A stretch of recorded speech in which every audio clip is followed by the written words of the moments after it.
我这辈子离不开舞蹈。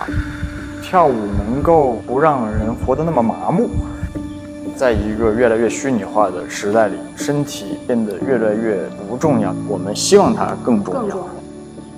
所以我们发起了正在国际舞蹈节，特别希望把身体的觉知用节日的方式分享给大家。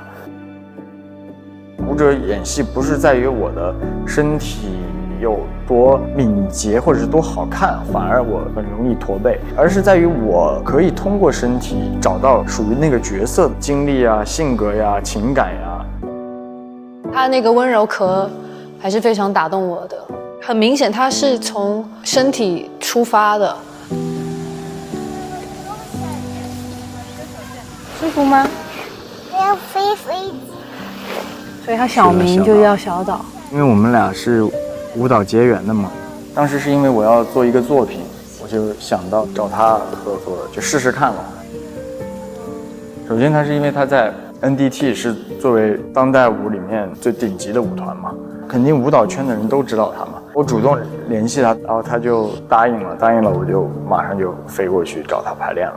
当时我没有特别明确想好要做什么，就是云跟云的一个相遇，有融合，有交错，有形态上的变化。全新认识一个人嘛，对我而言，他下班之后啊，排练的间隙啊、插空，还有他巡演，我也跟着。我们去日本巡演，去台湾、北京排练，就好像成为了他们一员一样。对于我来说，是一个很难得、很有趣的一个经历。你什么时候确定的？第一次见到我的时候，快演出的时候吧，当时排混沌的时候就，哦，哇哦，我应该是我们双方决定要生小孩的时候吧。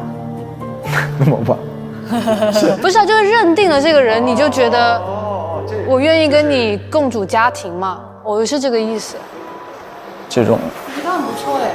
在欧洲的时候，我其实就会希望自己是一个欧洲跟亚洲之间的桥梁，所以我们才促成了这一次的舞蹈节。我们为什么来做未来身体营啊？其实他们是未来舞蹈的人才，对，他们才是我们的未来嘛。然后我们特别想要了解现在年轻人一代是怎么看待现代舞。孟轲他在欧洲认识很多编舞家，真的是一个一个的去问他们的档期。1、2、3、4。特邀共创是我们花了很大的一个精力来促成它，让国外的编舞家来到中国，在中国驻地，跟中国的舞者做一个作品。所以这是第一次荷兰舞蹈剧场的作品，全中国的舞者的卡司完成。同时也邀请了美国的编舞家以及我们国内的代见编舞家。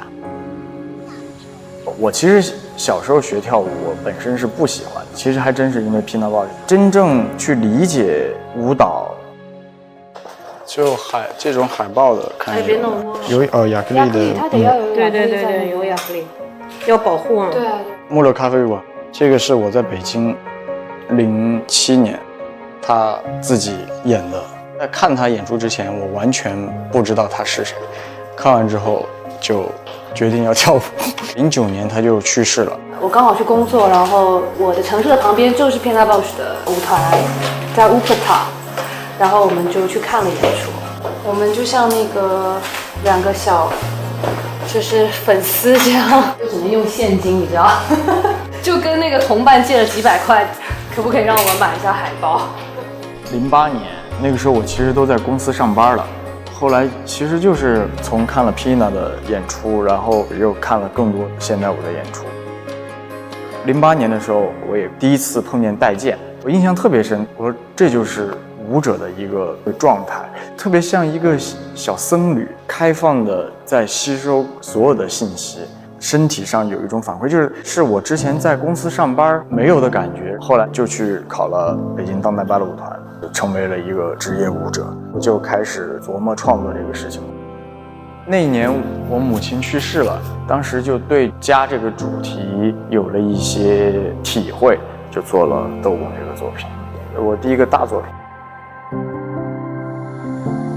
去世之前，我跟我妈妈有一个对话，她就说希望我能够有一个好的家庭，好好守护这个家，这可能是她的一个遗憾吧。我们夹心饼干。那我们作为舞者来说，用这具身体去呈现观念、呈现思想、呈现我们跟这个世界的关系，也特别希望把这个体验带给更多的人。